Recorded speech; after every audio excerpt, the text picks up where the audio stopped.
gràcies també a Ezequiel per la seva feina, si no la bandera probablement no s'aguantaria. Donar-li gràcies també a Pepito Montó. Pepito, gràcies. També a fer lo teu, no que està ahí.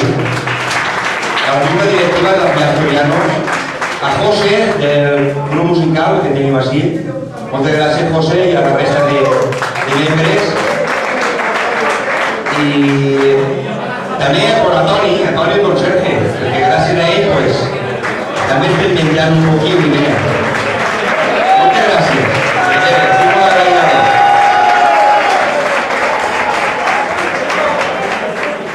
Bueno,